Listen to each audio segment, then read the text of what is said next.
According to StatsPearl, 10 million people in the US experience domestic violence. 10 million people. Think about that.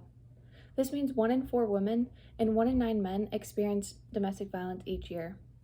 You might think that this is just a private issue that doesn't affect you a whole lot, but there's a good chance that someone you know or have met has been a victim of abuse. There could be people in your class, a coworker, or even a professor that has been affected by this issue. Domestic violence is a community matter, and it is time we start acting like it. Because even if you think that domestic violence is a private matter, it actually has a huge effect on communities, and there is always something anyone can do to help.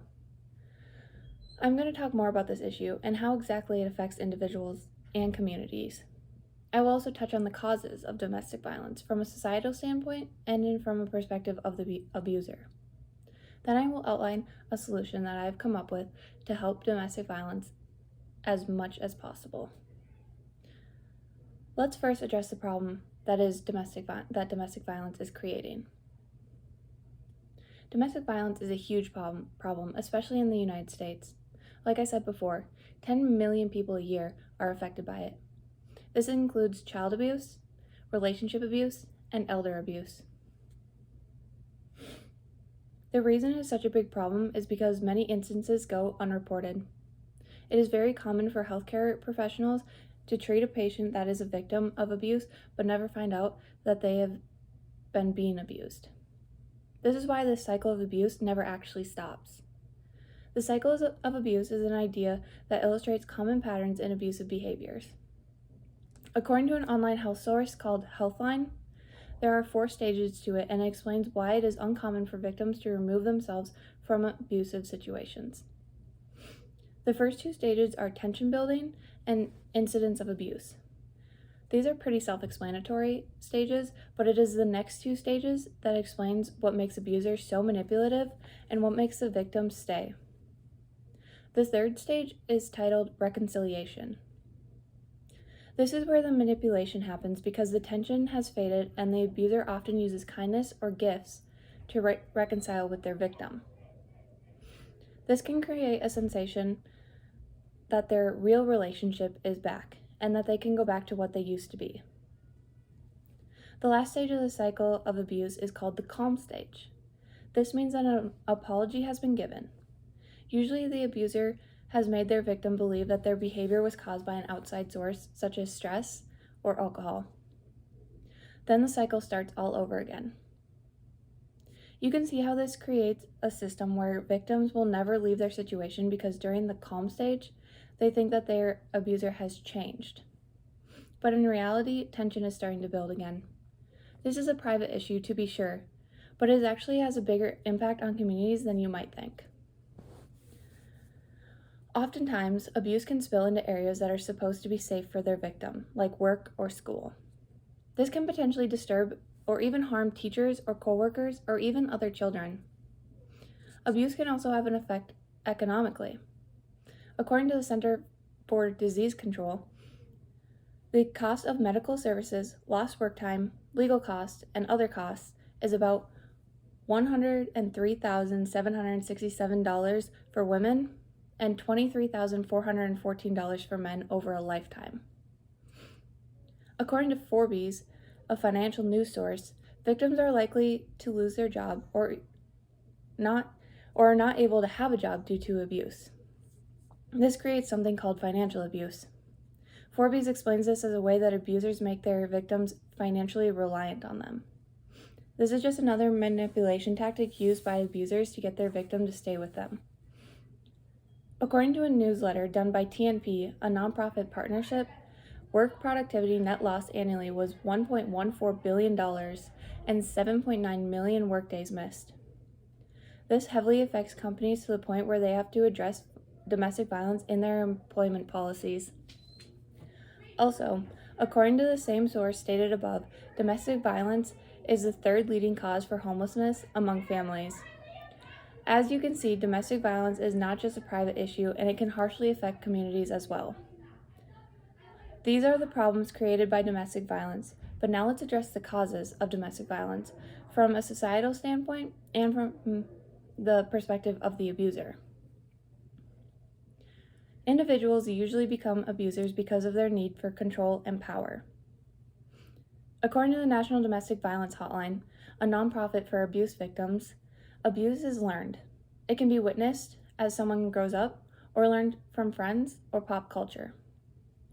There are also outside factors that can escalate abuse, such as drugs or alcohol. To get to the real cause of domestic violence, we need to dive into why abusers believe they have the right to control their partner's lives. Their need for control can come from many different areas. The first being anger management issues and untreated personality disorders. These are difficult to manage because individuals have the choice whether or not they want to address these issues, which we will talk about later. Abuse can also be seen from partners who are jealous, have low self-esteem, or have a feeling of inferiority. Abuse is not just the problem of individuals, however, it is also a problem created by society and legislature. It is well known that in the history of the U.S. and other areas, men have been expected to be the dominant of the two genders. This has in place a system of toxic masculinity throughout our society. Because of this, domestic violence has become almost a joke or something that is required by men to be known as the head of the household. Also, because of the same expectation for men being dominant, many cases of women abusing men go unnoticed. Also, because of the preconceived idea that men need to protrude masculinity, legislature has not been put in place to help either men or women in these situations. According to the World Population Review website, there are 12 states where it is almost impossible to hold up a marital rape case in court. And yes, one of these states is Idaho. Legislature like this is why abuse is so easily dismissed in court. This creates situations where it can be dangerous to report a case of abuse, nonetheless take it to court. According to Stats Pro, 40% of women who died at the hands of their abuser reported it within the 2 years leading up to their death. The reason it is so hard to manage abuse in the U.S. and bring it to a stop is because of these ideas of toxic masculinity and the legislature that supports it. Now that we have discussed the cause of domestic abuse, let's talk about some solutions that I have come up with. Now, when most people talk about solutions for domestic abuse, it is aimed towards the victim. They talk about educating victims and providing support. There are a ton of hotlines and nonprofits that you can reach out to. However, no one talks about the abuser. They are the real problem, right? And violence is never the victim's fault. As we talked about previously, the main reason someone becomes abusive is because of personality disorders or anger management issues. If it were easy, I would say it should be required to address anger management and personality disorders. However, a legislature like that can take forever to go through, and abuse rates are only going to rise in that time. So what I propose is to aim the language at the abuser and provide resources for them to get help. An abuser is going to be abusive until the day that he or she realizes that they are in the wrong. Jail time or hefty fines are not enough.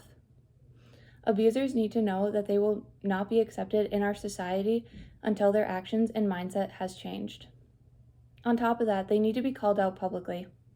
Along with having advertising directed towards the victim, there also needs to be advertising directed towards the abuser. Things like how to know you are an abuser, why it's wrong, and how to stop the cycle of abuse should also be public knowledge. To start, we need to change the conversation. It is important that domestic violence victims get the help that they need, but it is also important that abusers are called out for their actions, not only by jail time, but by being forced to change. Now, this is just a start, but always remember, even if you think that domestic violence is a private matter, it actually has a huge effect on communities, and there's always something anyone can do to help. Hopefully, now that I've discussed the problem that is domestic violence, what causes it, and my solutions for it, you can help change the conversation about domestic violence. If you or someone you know is being affected by domestic abuse, consider looking into the Women and Children's Alliance or the National Domestic Violence Hotline. Both of these provide anonymous hotlines for people who are being affected by abuse, and the Women's and Children's Alliance is based here in Idaho if you want to speak to someone in person. Also, consider the app My Plan, which helps people in abusive relationships create a safe breakup plan that cannot be accessed by anyone but the person who downloaded the app.